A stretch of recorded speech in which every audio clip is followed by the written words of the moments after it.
Hi, and welcome to the University of Law podcast. Today we are joined with study skills advisors Sarah and Ruth, and Jessica, who is a mental health advisor, part of the student support services at the University of Law.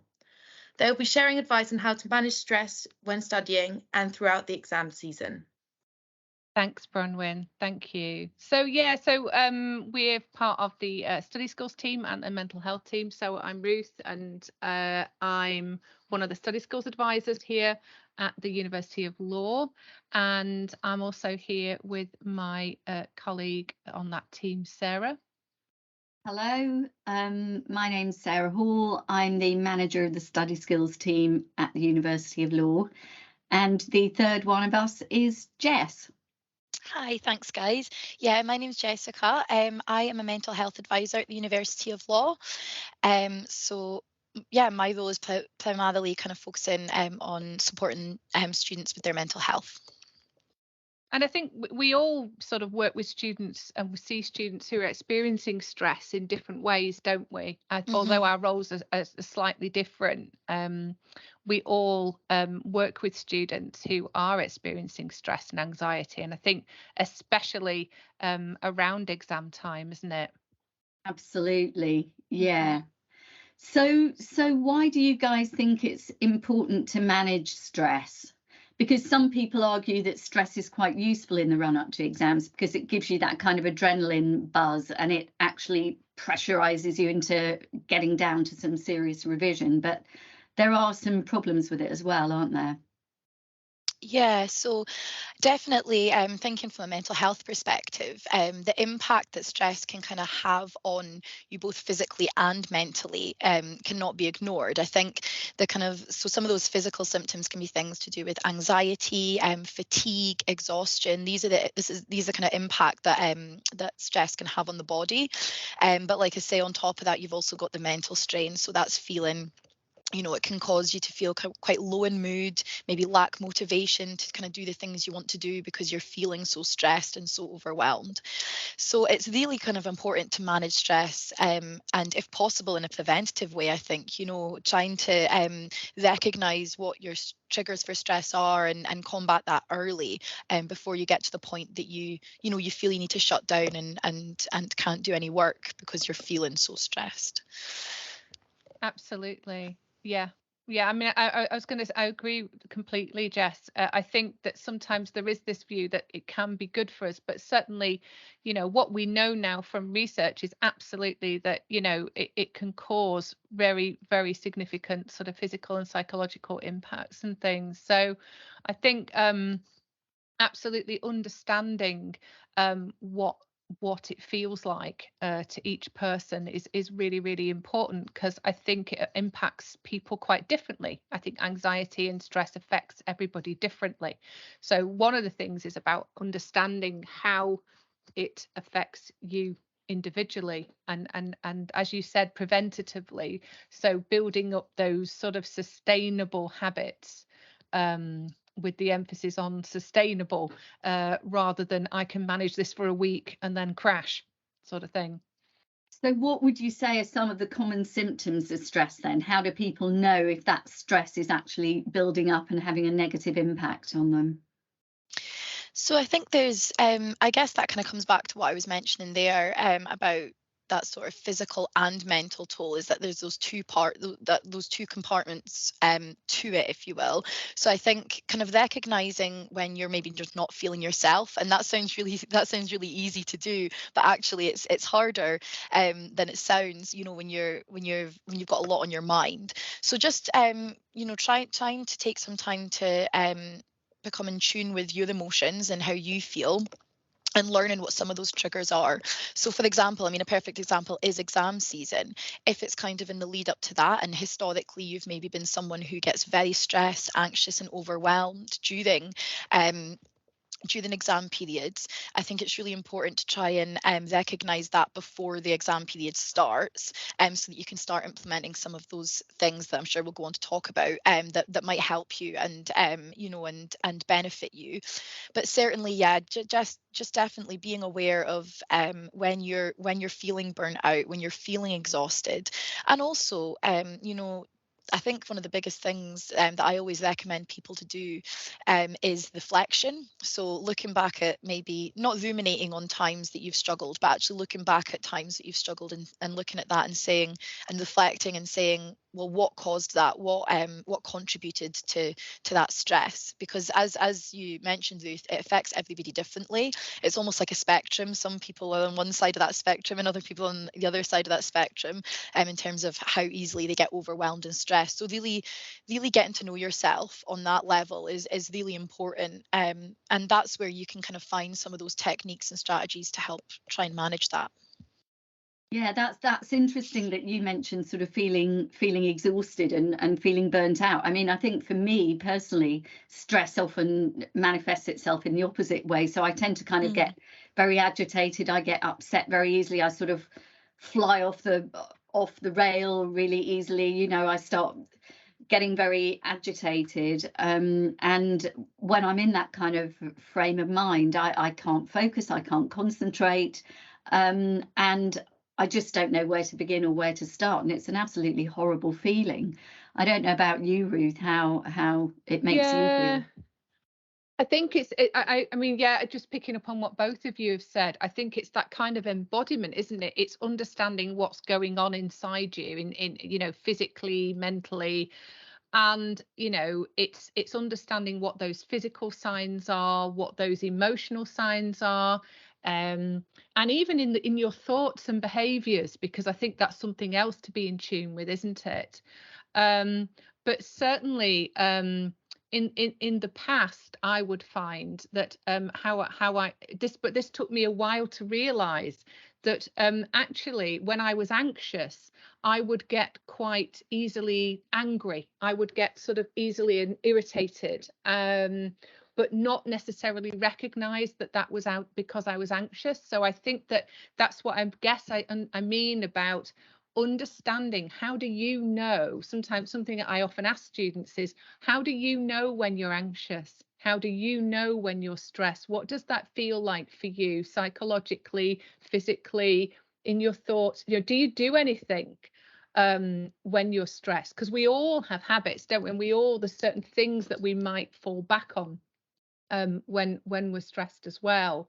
So it's kind of also understanding it. So I was just thinking, I mean, if we're focusing on particularly on sort of exam stress and students experiencing that stress before exams, I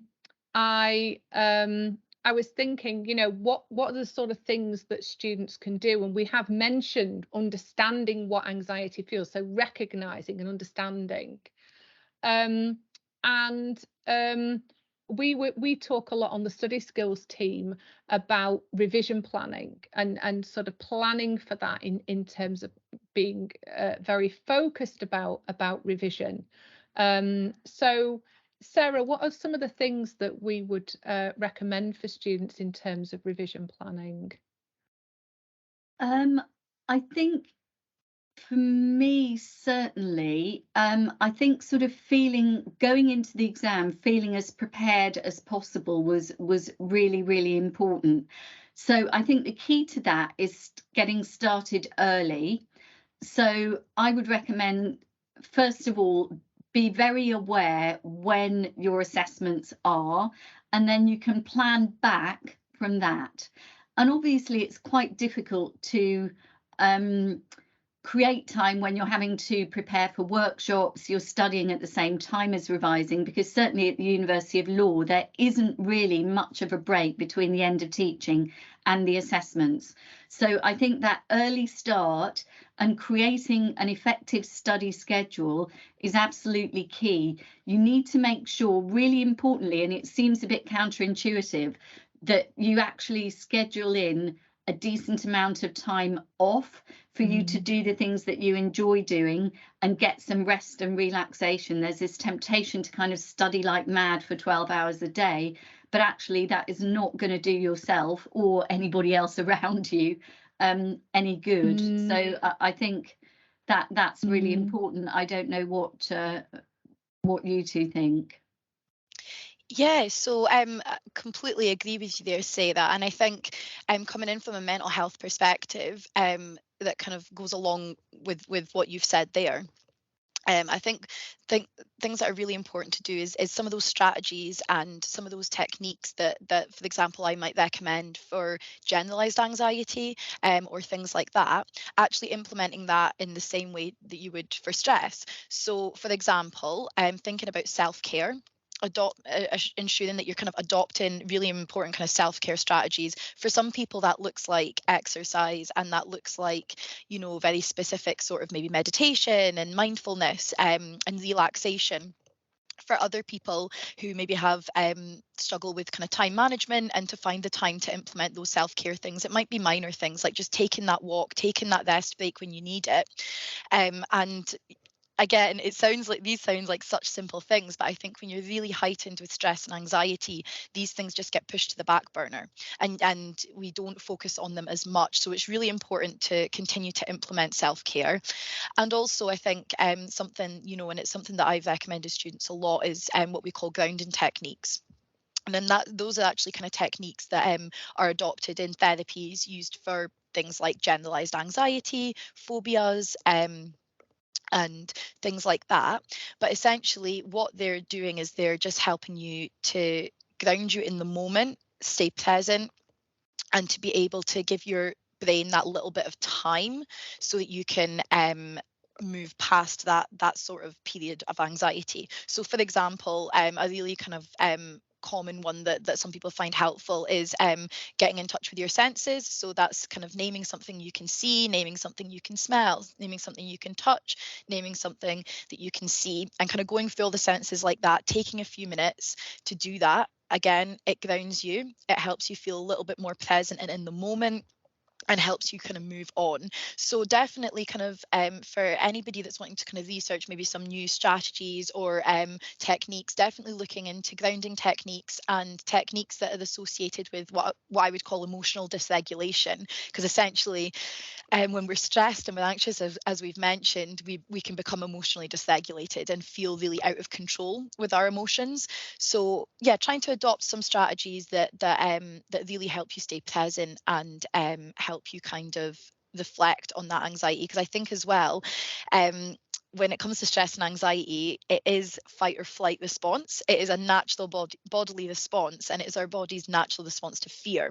So essentially what our body's saying is, I'm worried here, I'm scared here, I want out of this situation. And that's where those grounding techniques can become really helpful. So whether that's being directly in an exam in that moment and needing to take a few minutes to do that, or whether that's in the lead up to it, kind of practicing those grounding techniques whenever you're feeling stressed and anxious. So things like sort of taking deep breaths, I guess. Absolutely, yeah. I was talking to a friend of mine who's really into yoga the other day, and she was saying that the corpse pose, you know, where you lie on the ground with your head on the ground, just having the whole of your body in contact with the ground. I mean, I've never even thought of this. Can be really calming, and obviously you can't do that in the middle of an exam, but you can maybe practice that in the run up to an exam, and maybe try and recapture that kind of mental state that you feel when you're in that position when you are actually in the exam. What about you, Ruth? Have you got any sort of useful I mean, tips?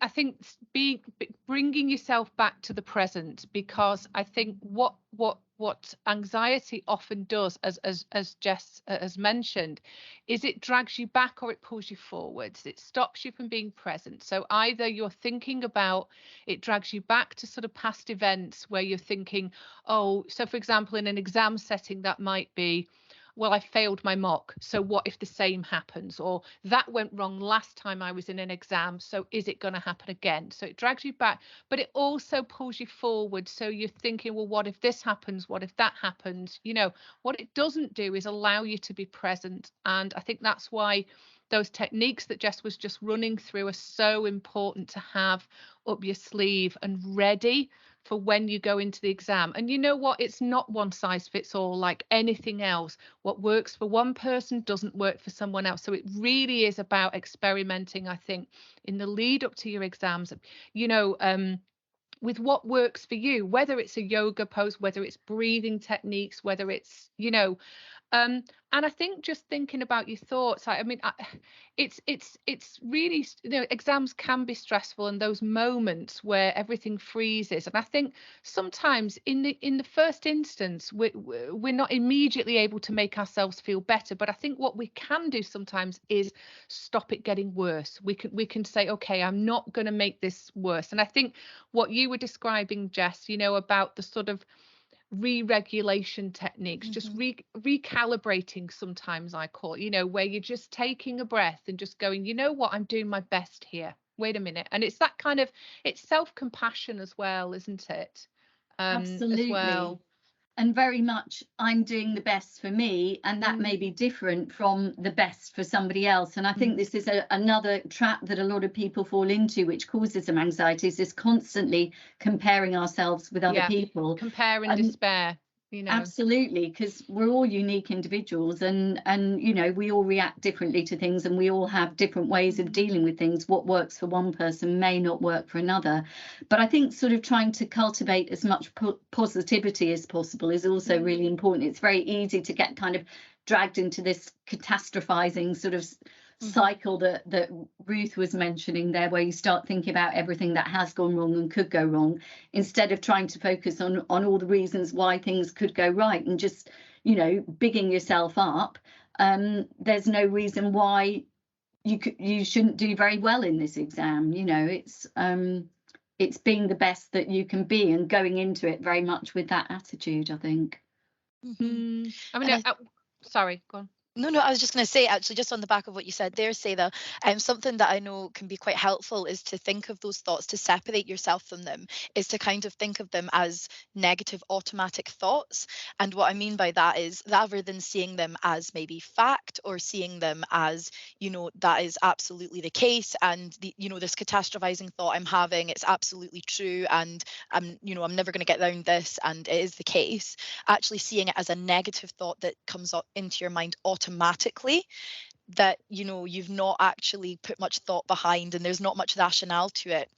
Seeing it as that, rather than something that has truth. And I often say to people that I work with to do a sort of fact versus fiction thing when it comes to catastrophizing. So actually look at something and say, well, look, what's the fact here? The fact is that I need to sit this exam, and I've studied hard for it, and just because I failed one in the past, that doesn't mean that I'm going to fail this one. Whereas the fictitious thought might be, oh, it's all going to be terrible, I'm going to fail. So trying to actually compare those thoughts and realize, actually, that's just my anxiety talking. There's not actually rationale to that. I was wanting to pick up on, and thanks, Jess. Yeah, absolutely agree with that. Just coming back to what you were saying about self-care, and I think just, and how that ties in with revision, because we obviously work a lot with students in the lead up to exams on revision prep. And I think these sort of building a sustainable revision schedule for yourself, and a sustainable study schedule, is so important, because I think what can happen sometimes is overworking in the lead up to exams. By the time you sit the exam, you're burnt out. And I think what we often say is this kind of like, you can easily fall into this overwork burnout cycle, where you're sort of just switching from one to the other all the time. And I think making your whatever it is you're doing in the lead up to just sustainable. So what Sarah was saying about building in rest, it's so important. And I think sometimes it can feel unjustifiable. Students can, well, I can't take an afternoon off, I can't take a break. But the thing is that, as we know, if you don't take that self-care time, and if you don't take that, you're basically going to arrive at the exam completely burnt out, and which is such a shame, especially if you've worked very hard all term. And I think we see a lot with law students, it's not underworking that's the problem, it's actually overworking. It's students who are overworking. It's really is the opposite. But I was also thinking about this, like when it was a long time since I did my undergraduate at university, a very long time. But when I look back, I think one of the ways that I dealt with study stress, coursework deadlines and exams, was not great, because I think what I tended to do when I look back was avoid sort of procrastination, avoidance, sort of going to do something else. So I would deal with it by not dealing with it, if that makes sense. So it was almost like blocking it out. And I'd think, oh well, I'll just do something else instead. I know I need to do the revision, but I'll just go and do something else. So I think, again, I think everybody's experienced at some point procrastination anxiety at some point, where you freeze. You talk about fright and flight, but it's freeze, isn't it? And I think students feel overwhelmed by revision sometimes, and especially with law. So what Sarah was saying, what you were saying, Sarah, about, breaking it down, getting started early, and sort of demystifying it a bit. So do it in chunks, do it every week, do a little bit of consolidation every week, so it doesn't become this, what I call the wall of awful. It doesn't become this massive sort of big overwhelming thing. Absolutely. So little and often, really, I think is the key, isn't it? Lots of little breaks, and maybe giving yourself a reward, to incentivize yourself. So if you get through what you set out to achieve in that day, you can then do something that you enjoy doing in the evening without feeling guilty about it. I think certainly that worked very well for me. If I can just get through this and this, then I can do that. And it was amazing how that put paid to my procrastination. The reward, yeah. I think something that can be helpful, that I've suggested to students, it just very near to the exam, fairly near to the exam, is almost walking through a paper. So get a sample paper and walk through it, talk through it. So you're not asking yourself to do it, but you're almost walking through it in the way that you might see, horse riders walk the course before they ride. You're getting to know it. You're going, okay, so there's this type of question, and that type of question I struggle with, or that one's going to take longer, or I need to spend more time on that. I need to make sure that I don't lose time there, or, and just kind of anticipating in a way which parts of the exam might be more make you feel more anxious.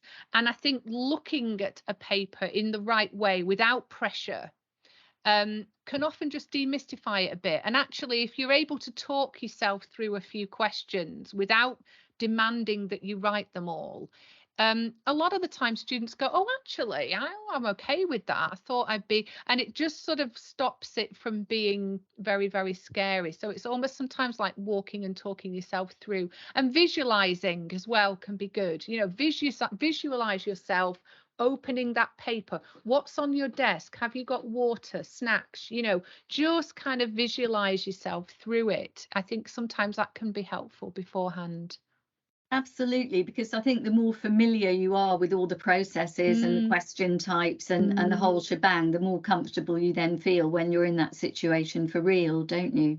And I think that's something I avoid. That's what I mean about when I was a student. I can think back now and think, oh, I avoided that. I just sort of didn't want to look at it almost, but it doesn't help, I don't think. Yeah, absolutely. And I think even at the time when you're doing that, you kind of know deep down it isn't helping, don't you? But it's quite hard to stop yourself doing it all the same. Yeah. So if we sort of move on now to think about the kind of support that is available at our university for students who are experiencing stress, what services would you two recommend? Who can students talk to? So I suppose I'll chime in here with kind of thinking about from a mental health and well-being perspective. So there is kind of like a range of support available, and I guess it kind of depends on each, on the individual student and what your kind of needs are. So what I mean by that is we have when it comes to kind of mental health support, we have online resources. There's a site called Together All, and basically that's kind of like an online platform where it's kind of peer-to-peer support. It's got kind of like anxiety resources, stress resources, kind of emotional regulation resources, things like that. And that can be a helpful tool to use because it's accessible, at all times at 24/7, because it's an online platform.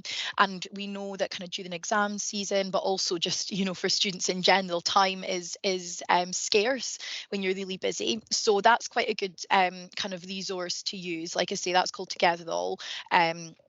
And certainly students at the University of Law can access that, and I'm sure kind of many other universities have that resource as well. But certainly in thinking of, actually having somebody to talk to, so maybe not an online resource, each kind of campus within the University of Law has a wellbeing advisor.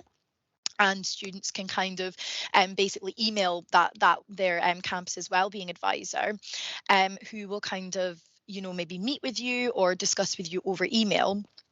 And they can make kind of the referrals to some slightly more specialist mental health support if that's what you require. So that could be the counselling service, or that could be the service that I work in, the kind of mental health team within the university. So I definitely, from a mental health perspective, I always say that your campus wellbeing advisor is the first kind of person to go to. Because, like I say, they can kind of assess what your kind of support needs are in regard to your mental health and refer you on if necessary. And certainly once you're, once you would be referred to myself, I would kind of use that first appointment to do what we kind of call an initial assessment. So that would be to kind of get to know you, find out what you're struggling with at the moment, find out maybe what you've been struggling with historically, and make a little bit of a plan. And usually we'd maybe have like a couple of sessions to do that. So that's kind of, we're thinking from a mental health perspective, that's how you can kind of be supported with your stress and anxiety, both, like I say, online platform, but also meeting with somebody and getting that support. But I'll let you guys talk a little bit about that kind of study skills and academic support now. Well, maybe before we talk about that, you mentioned counselling there, Jess, and Yeah. I think that's really interesting, because I think a lot of students tend to think counselling is only for students who are maybe severely traumatised in one way or another. But that is actually not, in fact, the case, is it?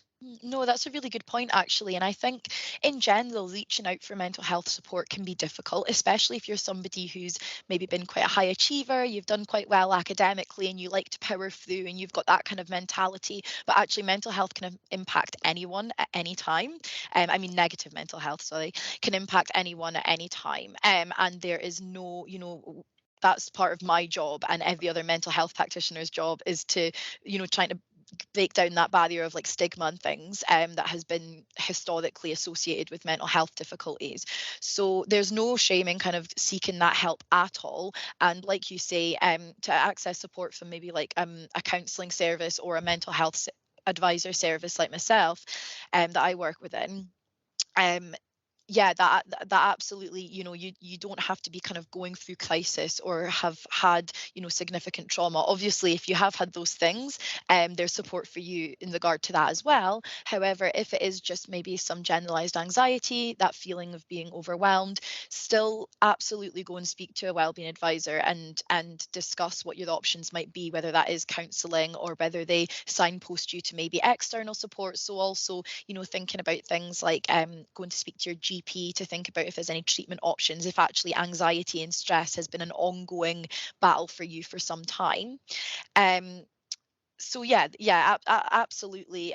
Make use of the support that's there, even if you've got those negative thoughts in your head telling you, oh no, just power through, just do this, you just need to get it done. Because actually, that actually there's nothing wrong with saying I need a bit of help right now, no matter what you're going through. I think something that thanks so much, Jess. Yes, and I completely agree. I think one of the things sometimes is that people will wait, students will wait until things are really bad before asking for help. Yeah. And one of the things we're always saying is, don't wait until things are feeling really, really overwhelming and really worrying and really awful before sort of booking an appointment with one of the support services. So in terms of study, if you are starting to feel it, we would say, do book an appointment. So The study skills team, the main part of our role is one-to-one appointments with students. So we would, book a one-to-one online appointment. We see lots and lots of students in the lead up to exams, after exams. That's a lot of what we do. So we would always say, definitely, book an appointment sooner rather than later, and sort of understand what's going to work. I mean, we also run webinars as well, weekly webinars, weekly drop-ins, don't we, Sarah? We do, absolutely. And we also have a very wide range of online materials. So a bit like Together All, these are available all the time. So if you suddenly, wake up having a panic attack at 3 a.m. and you really want to look at some study skills resources, there is something there.